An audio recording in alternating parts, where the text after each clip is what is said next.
Around 30 years ago, I discovered the Toyota production system. It was a miraculous discovery for me. Went to Japan in 1981. I met Dr. Shingo, then Mr. Ono, and became enthralled with the Toyota production system.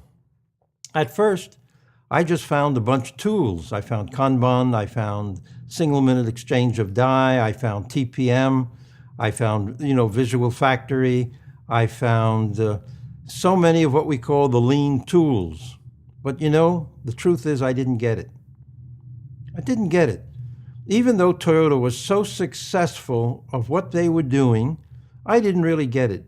But I still published about 250 books. And at least 100 of those books were on the Toyota production system. Now, why I say we didn't get it is because look what happened to Toyota just this last couple of years. They developed a marvelous system that all of us are emulating. I mean, probably every manufacturing company in the world wants to do lean because Toyota has been so successful applying the lean tools and the lean concepts. But I don't think Toyota got it. And I don't know if they really got it right now. Sure, they went from making junk in 1960 to the largest automobile company in the world, primarily on their quality. They were renowned for their quality. But how did a company that was known for making quality end up recalling in the last 2 years 11 million cars? How did it happen? What did they do wrong? I'd like to talk to you about that on this system. One of the things that I didn't get at the beginning is the people side of lean, or what I now call the human side of lean. I looked at all the tools, and these tools were improving process. They were looking for defects. They were trying to shorten the timeline between the moment you start production until you finish the product. All of these are marvelous, but still, it didn't get to the heart. And Toyota didn't get it, because if Toyota got it, they wouldn't have ran into the trouble that they did recently. So we're going to talk about the second pillar of Toyota. The first pillar of Toyota, they have two pillars.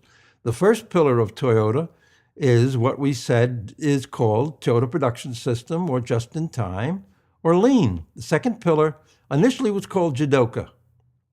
We're going to talk a little bit more about Jidoka. And then they changed it and they call it respect for people, which I like very much. Let's talk about this. And let's see if I have something new to offer that Toyota didn't get. And hopefully they will get it. And hopefully you will get it too and you'll apply it. I want to ask you, those of you that are doing lean, right? How many of you are doing Jidoka? Jidoka means that when a worker detects a problem, sees a defect, they stop working. They pull a red cord. That red cord stops the line. Literally, everybody in the factory stops working for this one worker. That gives incredible respect, incredible empowerment to that worker. That shows Toyota was really serious on not sending a defect to the customer. In fact, what they said is the next person down the line from me the worker, is my customer, and I should never pass a defect on to my customer. So in order to do this, they empowered every worker to stop the line when they found the problem. When they pull that red cord, a buzzer goes off, a bell goes off. The workers stop working and run over to the person who pulled the cord. The supervisor runs over.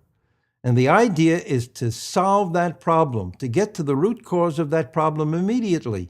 Now, a lot of managers say, that's crazy. I can't stop the factory every time a worker finds a little defect. But the Toyota said, look, this is the only way that we're going to get to the bottom of these problems and get rid of them. Now, in reality, a Toyota plant might stop 50 times in one day.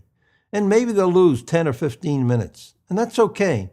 All the workers know when they come to work that I might work 15, 20 minutes extra today, depending upon how many times we stop the line. Because Toyota said, if we're going to produce 300 cars today, we're going to produce 300. We're not going to stop at 5 o'clock or 4 o'clock. When the shift ends, we're going to continue to get the number of cars that we want to produce in one day. Okay. Now, what do I mean Toyota didn't get it? We're going to talk a little bit about it, but first I'd like to go in and explain to you a little bit more about Jidoka. Initially, the Toyota organization started with the Toyota Loom Company. I think it was in the 1930s when Mr. Toyoda, he spelled his name with a D, not a T, he had a cotton spinning factory. He made cotton spinning equipment. And one of the problems in the cotton spinning area is every time the string would break, the whole machine would get entangled. And it would take a long time for the workers to restring the cotton to get started again.